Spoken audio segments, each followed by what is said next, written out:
Hello students, welcome to Srijan, a promise of quality education. দেখো, আগের দিন আমরা পদার্থের কঠিন অবস্থা থেকে একটা সাজেশন ভিডিও দিয়েছিলাম। সেখানে মোটামুটি ওই 16-17টা প্রশ্ন আলোচনা করা হয়েছিল এবং সেই প্রশ্নগুলো কিন্তু খুবই ইম্পর্টেন্ট। সেখানে অনেক ম্যাথামেটিক্যাল প্রশ্ন বলে দিয়েছিলাম যে কোন টাইপের প্রশ্নগুলো তোমরা করবে, সেগুলো তোমরা সব সলভ করো। এবিটিএ, ডাব্লিউবিটিএ যেখান থেকে পাবে সেখান থেকে প্রশ্নগুলো কিন্তু সলভ করো, তাহলেই কিন্তু কমন পেয়ে যাবে।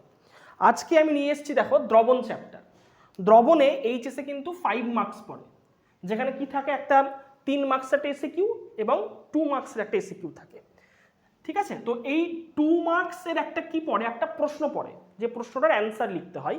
আর এই 3 মার্কসের কি পড়ে, এটা 2 নম্বরের একটা ম্যাথ পড়ে এবং 1 নম্বরের একটা প্রশ্ন পড়ে। তাহলে এই 2 নম্বরের ম্যাথটা কিন্তু কমন টাইপের ম্যাথ, সেই ম্যাথটা পরে আলোচনা করছি। কিন্তু এই 2 এবং এই 1, এই 3 নাম্বার যদি পেতে হয় তাহলে কিন্তু এই টাইপের প্রশ্নগুলো কিন্তু সলভ করে যেতে হবে, তবেই কিন্তু এই 3 মার্কস পাওয়া যাবে। 2 নম্বরের ম্যাথ আমি যেগুলো বলে দেবো সেই টাইপের ম্যাথগুলো বই থেকে হোক, ডাব্লিউবিটিএ থেকে হোক, এবিটিএ হোক, সেখান থেকে সলভ করবে, তাহলেই কিন্তু দ্রবণের এই 5 মার্কস সিকিওর করতে পারবে। চলো আমরা প্রশ্নগুলো শুরু করি। দেখো, ফার্স্টে আমি কি লিখেছি, এই প্রশ্নটা খুব ইম্পর্টেন্ট। এখান থেকে মেনলি 1 নম্বরের প্রশ্ন আসে। কীরকম দেখো, উষ্ণতার উপর নির্ভরশীলতা, মানে মোলারিটি, মোলালিটি, নর্মালিটি, মোল ভগ্নাংশ, এই 4টের মধ্যে কোনগুলো উষ্ণতার উপর নির্ভর করে এবং কেন করে, এই সংক্রান্তটা প্রশ্ন কিন্তু তোমরা সলভ করে যাবে। অবশ্যই এর যুক্তিটাও কিন্তু দেখে যাবে, এই আকারেও কিন্তু পড়তে পারতে, যুক্তিটাও কিন্তু তোমরা দেখে যাবে। তাহলে উষ্ণতার উপর কারা নির্ভর করে, যেন মোলারিটি এবং যে নর্মালিটি, এই দুটো উষ্ণতার উপর নির্ভরশীল, বাকিরা কিন্তু উষ্ণতার উপর নির্ভর করে না। কেন করে না, কি জন্য করে না, এই যুক্তিটা কিন্তু তোমরা দেখে যাবে। দেখো 2 নম্বরে কি লিখেছি, নর্মালিটি, মোলারিটি, মোলালিটি এবং মোল ফ্র্যাকশন সংক্রান্ত যে সমস্ত ম্যাথগুলো বইয়ে রয়েছে, ছায়ার বইয়ে যে সমস্ত ম্যাথ রয়েছে, একদম বেসিক ম্যাথগুলো, যে কি করে নর্মালিটি বের করব, কি করে মোলারিটি বের করব, কি করে মোলালিটি বের করব, মোল ফ্র্যাকশন কি করে বের করব, এগুলো তোমরা সলভ করে যাবে। ম্যাথ কিন্তু আসতে পারে, 2 মার্কসের কিন্তু ম্যাথ এখান থেকে আসতে পারে। তারপর 3 নম্বরে কি লিখেছি, হাইড্রোজেন, হিলিয়াম, নাইট্রোজেন, নিয়ন গ্যাসের বিভিন্ন তরলে দ্রবীভবনের মাত্রা কম, কিন্তু সালফার ডাইঅক্সাইড, কার্বন ডাইঅক্সাইড গ্যাসের তরলে দ্রবীভবনের মাত্রা বেশি কেন, এই প্রশ্নটাও কিন্তু তোমরা করে যাবে। এটা কিন্তু বইয়ে খুব সুন্দরভাবে লেখা আছে যে হাইড্রোজেন, হিলিয়াম, নাইট্রোজেন বা নিয়ন এই গ্যাসগুলোকে সহজে তরলায়িত করা যায় না, এই কারণে বিভিন্ন তরলে এদের দ্রবীভবনের মাত্রা কম হয়। অন্যদিকে কার্বন ডাইঅক্সাইড, CO2 এদেরকে সহজে কিন্তু তরলায়িত করা যায়, এই কারণে এই গ্যাসগুলোর তরলে দ্রবীভবনের মাত্রা বেশি হয়। এই প্রশ্নটা কিন্তু ভালো করে মুখস্থ করে যাবে, 2 মার্কসের প্রশ্ন কিন্তু এটা আসতে পারে, পরীক্ষার জন্য কিন্তু হাইলি ইম্পর্টেন্ট। আমি 3টে স্টার দিয়ে রাখলাম। দেখো 4 নম্বরে কি লিখেছি, হেনরি সূত্র। হেনরি সূত্র ভালো করে পড়ে যাবে, খুব ইম্পর্টেন্ট সূত্র, যে P=KH। খুবই সুন্দর, এই ফর্মুলাটা কিন্তু ভালো করে পড়ে যাবে। এই ফর্মুলা সংক্রান্ত দেখবে বইয়ে কিন্তু 4টে ম্যাথ দেওয়া রয়েছে, ওই 4টে ম্যাথ কিন্তু বই থেকেই, উদাহরণে যে 4টে ম্যাথ রয়েছে কেবলমাত্র সেই ম্যাথগুলোই ভালো করে সলভ করে যাবে, তাহলেই হবে। এটা হেনরি সূত্র সম্পর্কিত গাণিতিক সমস্যাগুলো খুব একটা ইম্পর্টেন্ট নয়, পরীক্ষায় আসে না, কিন্তু যদি তোমাকে পেতে হয়, কমন পেতে হয়, তাহলে এগুলো হালকা করে কিন্তু দেখে যাও। খুবই ইজি ম্যাথ, এই ফর্মুলা দিয়ে ম্যাথ হয়, P=KH×X, এই ফর্মুলা দিয়ে কিন্তু সমস্ত ম্যাথগুলো হবে, তাই ম্যাথগুলো কিন্তু দেখে যেও। আর একটা কি, হেনরি সূত্রের প্রযোজ্যতা, দেখবে 4টে পয়েন্ট করা আছে বইয়ে, দেখবে ভালো করে কিন্তু হেনরি সূত্রের যে প্রযোজ্যতাগুলো ভালো করে করে যেও। তারপর 5 নম্বরে কি লিখেছি, কঠিন দ্রবণ কাকে বলে, কঠিন দ্রবণের সংজ্ঞাটা ভালো করে করবে। কয় প্রকার ও কি কি, প্রত্যেকে জানো যে কঠিন দ্রবণ 2 প্রকার, একটা প্রতিস্থাপিত আর একটা ইন্টারস্টিশিয়াল। প্রত্যেকটির একটি করে উদাহরণ দাও। প্রতিস্থাপিত এক্সাম্পল খুবই ইজি, পিতল এগুলো হতে পারে। আর ইন্টারস্টিশিয়াল হচ্ছে আমার কি, ইন্টারস্টিশিয়াল হচ্ছে আমার টাংস্টেন কার্বাইড, WC। তাহলে ভালো করে এক্সাম্পলগুলো কিন্তু করে যাবে, যে কঠিন দ্রবণ কাকে বলে, কয় প্রকার কি কি, প্রত্যেকটির একটি করে উদাহরণ দাও, এটা কিন্তু ভালো করে পড়ে যাবে।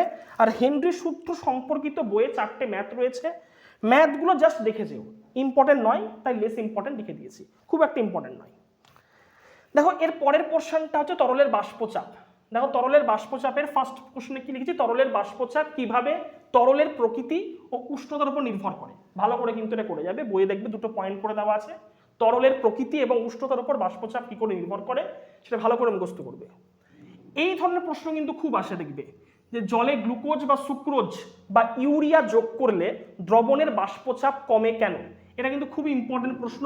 2 মার্কসের যে প্রশ্নটা পড়ে সেখানে কিন্তু এইটা আসার চান্স কিন্তু খুবই বেশি। এই প্রশ্নটা কিন্তু অন্যভাবে আসতে পারে, যে গ্লুকোজ, সুক্রোজ বা ইউরিয়া উল্লেখ করে না দিয়ে দিতে পারে কি দিতে পারে, যে কঠিন অনুদ্বায়ী দ্রাবক, এটাও দিতে পারে। ঠিক আছে, তো এইভাবেও কিন্তু প্রশ্নটা ফ্রেম করতে পারে, যে হয়তো আমাকে গ্লুকোজ, সুক্রোজ বা ইউরিয়া উল্লেখ করে দিল না, তার পরিবর্তে লিখে দিল কঠিন অনুদ্বায়ী দ্রাবক যোগ করলে দ্রবণের বাষ্পচাপ কমে কেন, সেক্ষেত্রেও কিন্তু অ্যান্সারটা একই থাকবে। তাই এই প্রশ্নটা কিন্তু ভালো করে সলভ করেছে। 2 নম্বরে কি লিখেছি, আদর্শ ও অনাদর্শ দ্রবণের সংজ্ঞা, উদাহরণ আর বৈশিষ্ট্য ভালো করে মুখস্থ করবে, খুব ইম্পর্টেন্ট। এই 2 নম্বরের জন্য কিন্তু হাইলি ইম্পর্টেন্ট। 3 নম্বরে কি লিখেছি, দ্রবণের বাষ্পচাপ সংক্রান্ত রাউল্টের সূত্র ভালো করে কিন্তু মুখস্থ করবে, যে বাষ্পচাপ সংক্রান্ত রাউল্টের সূত্রটা ছিল সেটা ভালো করে সলভ করে যাবে।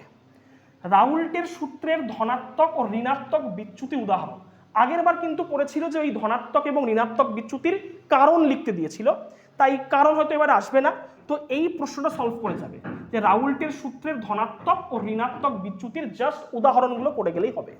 5 নম্বরটা খুব ইম্পর্টেন্ট প্রশ্ন, আমি 3টে স্টার মেরে রাখলাম, যে অ্যাজিওট্রপিক মিশ্রণ কাকে বলে, উদাহরণ দাও। এইটা কিন্তু 2 নম্বরের জন্য হাইলি ইম্পর্টেন্ট। তারপরে কি লিখেছি, সর্বোচ্চ ও সর্বনিম্ন স্ফুটনাঙ্কের অ্যাজিওট্রপিক মিশ্রণের প্রকৃতি উদাহরণ। এই প্রশ্নটা কিন্তু তোমাদের পরীক্ষার জন্য খুব ইম্পর্টেন্ট, এটা ভালো করে কিন্তু মুখস্থ করে যাবে। 2 মার্কসের জন্য এই প্রশ্নটা কিন্তু হাইলি ইম্পর্টেন্ট। 6 কি লিখেছি, সংখ্যাগত ধর্ম কাকে বলে, কোলিগেটিভ প্রপার্টি কাকে বলে, ভালো করে পড়ে যাবে। আর লঘু দ্রবণের সংখ্যাগত ধর্ম সংক্রান্ত সূত্রগুলি মেনে চলা শর্তাবলী, দেখবে 2টো শর্ত আছে, হ্যাঁ সেই 2টো শর্তই কিন্তু ভালো করে পড়ে যাবে। তো এই ছিল আমার প্রথম ফেজের দেখো 7-8টা প্রশ্ন, তো প্রত্যেকটা প্রশ্ন তোমরা ভালো করে সলভ করবে, এগুলো তোমরা লিখে নাও, পরবর্তী সেটে আমি আরো কিছু প্রশ্ন নিয়ে আসছি। তো দেখো এবার আমরা সেকেন্ড পার্ট নিয়ে চলে এসেছি, যেখানে আমি বাষ্পচাপের আপেক্ষিক অবনমন থেকে কিছু প্রশ্ন দিয়েছি। দেখো ফার্স্টে দেখো এই প্রশ্নটা অবশ্যই করবে, যে বাষ্পচাপের আপেক্ষিক অবনমন সংক্রান্ত রাউল্টের সূত্র, এটা কিন্তু 2 নম্বরের প্রশ্ন আসতে পারে, তাই এটা ভালো করে কিন্তু মুখস্থ করে যাবে।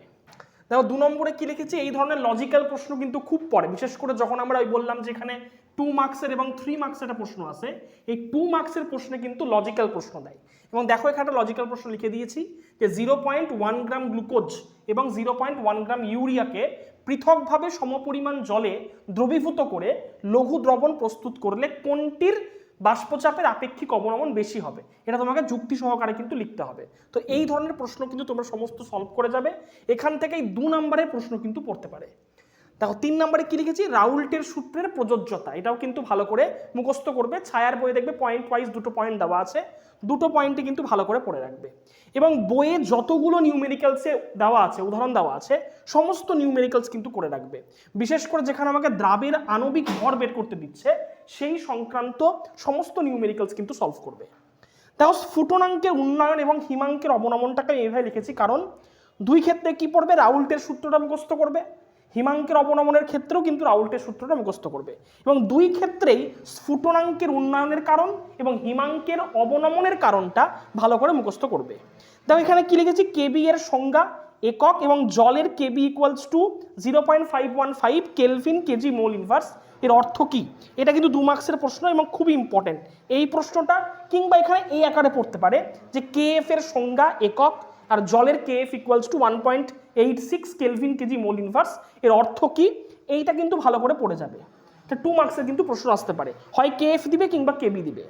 হিমাঙ্কের অবনমন এবং স্ফুটনাঙ্কের উন্নয়নের সমস্ত নিউমেরিক্যালস, বইয়ে যতগুলো নিউমেরিক্যালস দেওয়া আছে সবগুলো কিন্তু সলভ করবে। দেখো একটা ইম্পর্টেন্ট পয়েন্ট কি লিখেছি, যে হিমাঙ্ক রোধক দ্রবণ কি, হিমাঙ্ক রোধক দ্রবণ কাকে বলে, উদাহরণ দাও, এটা কিন্তু ভালো করে পড়ে রাখবে। দেখো সেকেন্ড পয়েন্টে কি লিখেছি, অভিশ্রবণ চাপ, 1 নম্বরে লিখেছি দেখো, যে ভ্যান টফের অভিশ্রবণ চাপের সূত্রাবলী, 2টো সূত্র আছে, 2টো সূত্রই কিন্তু ভালো করে মুখস্থ করবে। 2 নম্বরে কি লিখেছি, আইসোটোনিক, হাইপোটোনিক এবং হাইপারটনিক দ্রবণ কাকে বলে, এগুলো কিন্তু পড়ে রাখবে, উদাহরণ পড়ে রাখবে। 3 নম্বরে লিখেছি অভিশ্রবণ চাপ সংক্রান্ত নিউমেরিক্যালস, বইয়ে যতগুলো নিউমেরিক্যালস আছে, পাই ইকুয়ালস টু সিআরটি, এই ফর্মুলা দিয়ে যতগুলো নিউমেরিক্যালস হয় সবগুলোই কিন্তু সলভ করবে। পরের মানে এই 2024 এইচএস পরীক্ষার জন্য অভিশ্রবণ চাপ ইউনিট কিন্তু স্ফুটনাঙ্কের উন্নয়ন বা হিমাঙ্কের অবনমনের থেকে বেশি ইম্পর্টেন্ট। 4 নম্বরে কি লিখেছি, লোহিত কণিকাকে পাতিত জলে রাখলে ফেটে যায়, কিন্তু গাঢ় NaCl দ্রবণে রাখলে সংকুচিত হয়। ব্যাখ্যা দাও, এটাও কিন্তু ভালো করে মুখস্থ রাখবে। আগের বার দেখবে 1 নম্বরের প্রশ্ন এসেছিল যে 0.84% NaCl দ্রবণকে আমরা স্যালাইন রূপে ব্যবহার করি, তার কারণটা কি সেটা দেখবে আগের বার পড়েছিল। তো এবারে এই প্রশ্নটা কিন্তু ভালো করে করে যাবে যে লোহিত কণিকাকে পাতিত জলে রাখলে ফেটে যায়, কিন্তু গাঢ় NaCl দ্রবণে রাখলে সংকুচিত হয় কেন, এটা কিন্তু ভালো করে মুখস্থ করে যাবে। 5 নম্বরে কি লিখেছি দেখো, ডাক্তারবাবুরা উচ্চচাপযুক্ত রোগীদের কম নুন খাওয়ার পরামর্শ দেন কেন, অথবা প্রশ্নটা এটাও আসতে পারে যে গলার সমস্যায় নুন জল দিয়ে গার্গল করতে বলা হয় কেন, এই প্রশ্নটাও কিন্তু ভালো করে মুখস্থ করে যাবে। 6 নম্বরে কি লিখেছি, রিভার্স অসমোসিসের প্রয়োগ বা বিপরীত অভিশ্রবণের প্রয়োগ কিন্তু ভালো করে পড়ে যাবে। 7 নম্বরে কি বলেছি, প্রাকৃতিক ও কৃত্রিম অর্ধবেদ্য পর্দার উদাহরণ, দুটো এক্সাম্পল কিন্তু পড়ে যাবে, আসার চান্স খুব একটা বেশি নাই, এই দুটো খুব একটা ইম্পর্টেন্ট না, কিন্তু করে গেলে রিস্ক কম, ঠিক আছে। দেখো এরপর কি দিয়েছি, ভ্যান টফ গুণকের সংজ্ঞা, মানে আয়ের সংজ্ঞা, আয় এর সংজ্ঞাটা কিন্তু ভালো করে পড়ে যাবে। ভ্যান টফ গুণকের সংজ্ঞা, এর মান কখন 1-এর সমান, কখন 1-এর থেকে বেশি, কখন 1-এর থেকে কম হয়, সেটা পড়ে যাবে। উদাহরণ দাও, উদাহরণ সহ কিন্তু ভালো করে এটা কিন্তু মুখস্থ করে যাবে। দেখো বইয়ে আয় সম্পর্কিত যতগুলো নিউমেরিক্যালস দেওয়া আছে প্রত্যেকটা কিন্তু মুখস্থ করবে, আর বিয়োজন মাত্রা এবং সংযোজন মাত্রার সমস্ত নিউমেরিক্যালস কিন্তু সলভ করবে, কারণ এই নিউমেরিক্যালস থেকে প্রশ্ন আসার চান্স খুব বেশি। এখানে আমরা প্রশ্ন দিয়েছি যে 0.1 মোলাল Na3PO4, 0.1 মোলাল গ্লুকোজ আর 0.1 মোলাল NaCl, এদের হিমাঙ্কের ক্রমবর্ধমান মান অনুসারে সাজাও। শুধু হিমাঙ্ক না, তোমরা স্ফুটনাঙ্কের ক্রমবর্ধমান মান, অভিশ্রবণ চাপের ক্রমবর্ধমান মান, সমস্তগুলোই কিন্তু সলভ করে রাখবে। এই ধরনের লজিক্যাল প্রশ্ন কিন্তু এই 2 নম্বরে আসতে পারে।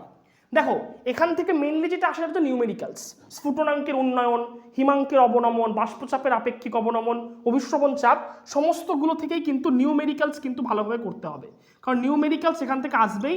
3 মার্কসের নিউমেরিক্যাল কিংবা 2 মার্কসের নিউমেরিক্যাল এখান থেকে আসতে পারে। এবারে তোমরা যদি নিউমেরিক্যালের ভিডিও চাও তাহলে আমাদের কমেন্ট সেকশনে বারবার জানাও, আমরা নিউমেরিক্যাল ভিডিও আনার চেষ্টা করব। আপাতত এই ভিডিওটা এই পর্যন্তই। এখান থেকে যদি সমস্ত প্রশ্ন করে যাও তাহলে 2024 HS পরীক্ষায় এখান থেকে 100% কমন পাবে। আর এই প্রশ্নগুলো ভালো করে সলভ করো, না পারলে টেলিগ্রাম গ্রুপে দেবে, আমরা সলভ করে দেব। তো আজকের ভিডিও এই পর্যন্তই। ভিডিওটাকে চরম লাইক করো, শেয়ার করো, সাবস্ক্রাইব করো, পাশে থেকো। দেখা হচ্ছে পরের ভিডিওতে। Thank you so much.